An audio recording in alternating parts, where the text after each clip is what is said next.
Diceritakan dulu ada satu orang punya utang 500 dinar.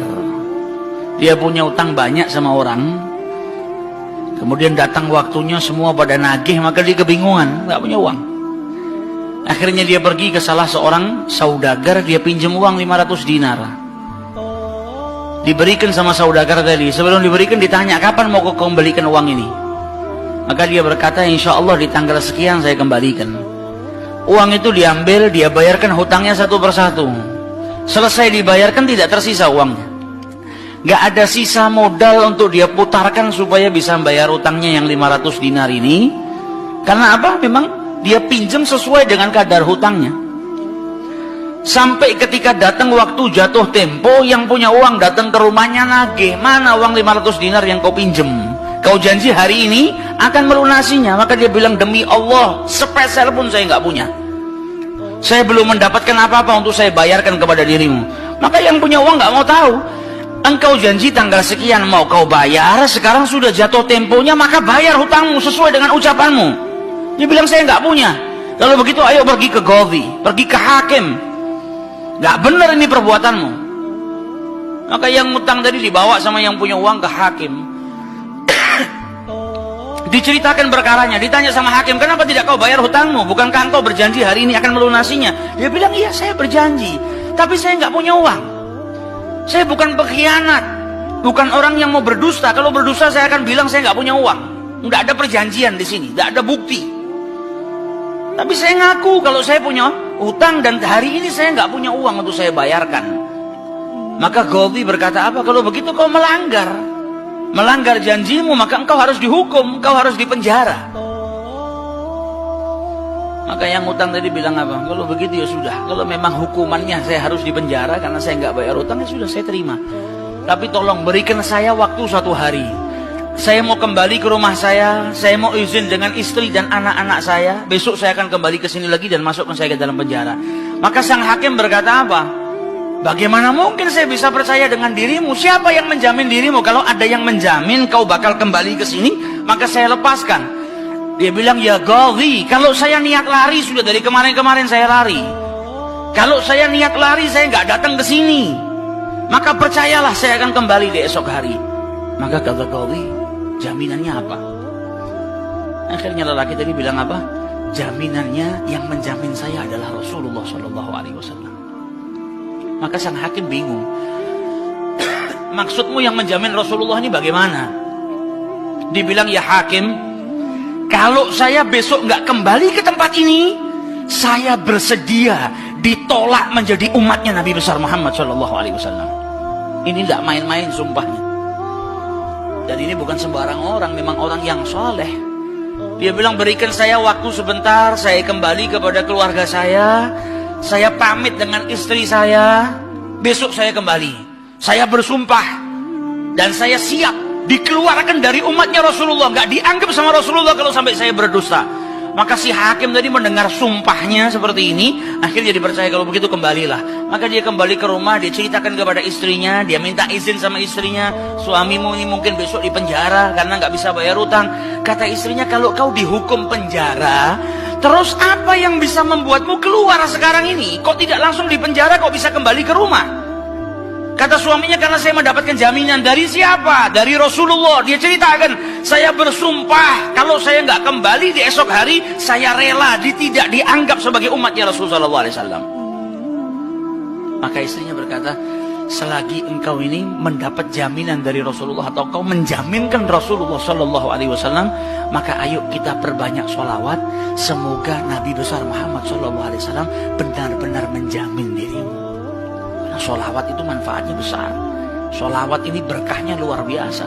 Maka si suami sama si istri kemudian diperbanyak sholawat, membaca sholawat yang sangat banyak sampai mereka akhirnya tertidur. Yang laki yang punya utang tadi ketika tidur mimpi berjumpa dengan Rasulullah SAW, dan Nabi dalam haditsnya telah bersabda, man ra'ani fakat ra'ani haqqa. Siapa yang mimpi berjumpa dengan diriku, maka sesungguhnya itu aku. Karena syaitan gak bisa menyerupai Nabi besar Muhammad SAW.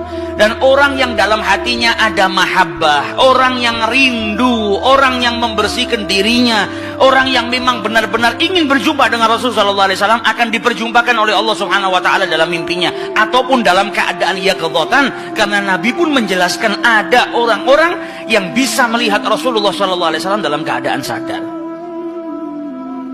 Sebagaimana dulu diriwayatkan ada seorang santri kepingin ketemu sama Rasulullah, pingin mimpi. Tanya sama gurunya, sama kiainya, ajarkan kepadaku caranya mimpi ketemu Rasulullah itu bagaimana.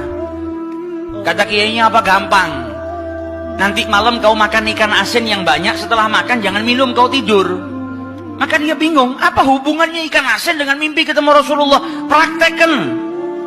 Ini kiai mau mendidik santrinya yang betul-betul kepingin berjumpa dengan Rasulullah, pingin mimpi dengan Rasul SAW. Maka malam hari datang, dia makan ikan satu piring, setelah itu nggak minum, tidur. Bangun tidur, dia pergi ke gurunya, marah, mana saya nggak mimpi ketemu Rasulullah. Kata gurunya, apa yang kau impikan? Kau mimpi ngelihat apa? Kata santri tadi, saya mimpi ngelihat laut, ngelihat sungai, ngelihat hujan, ngelihat air terjun. Kata gurunya, karena sebelum tidur yang kau rindukan adalah air. Kau makan ikan asin sehingga kau kehausan. Yang kau rindukan dan kau dambakan air. Maka apa yang kau rindukan dan apa yang kau dambakan datang dalam mimpi. Coba setiap kali kau tidur kau rindu dengan Rasulullah. Coba setiap kali kau tidur kau ingin sekali dan minta sama Allah Subhanahu Wa Taala agar diperjumpakan dengan Rasul Sallallahu Alaihi Wasallam. Maka kau akan diperjumpakan dengan Nabi besar Muhammad Sallallahu Alaihi Wasallam. Nah, ini yang diajarkan sama para ulama. Ini yang punya utang tadi mimpi ketemu Rasulullah Sallallahu Alaihi Wasallam.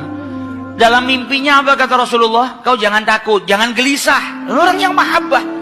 Baca sholawatnya bukan sekedar baca, tapi baca dari lubuk hatinya, baca dengan penuh kecintaan. Mimpi berjumpa dengan Rasulullah dan berkahnya sholawat tadi bisa menyelamatkan orang. Hajat-hajatnya bisa dikabulkan, dapat pertolongan dari Allah Subhanahu Wa Taala. Maka dalam mimpinya Rasulullah bilang apa? Besok pagi kau pergi, idhab ilal wali, pergi ke gubernur di tempatmu itu. Bilang sama gubernur tadi, Rasulullah mengucapkan salam kepadamu. Dan sampaikan kepada si gubernur, kalau setiap hari dia bersolawat kepada Rasulullah sebanyak 1000 kali, itu solawatnya sampai kepada Nabi Muhammad. Dan sampaikan kepada si gubernur, tadi malam dia itu kebingungan, baca solawat sudah 1000 atau belum. Ada salah dalam menghitung, sehingga dia itu gelisah, saya sudah 1000 atau belum.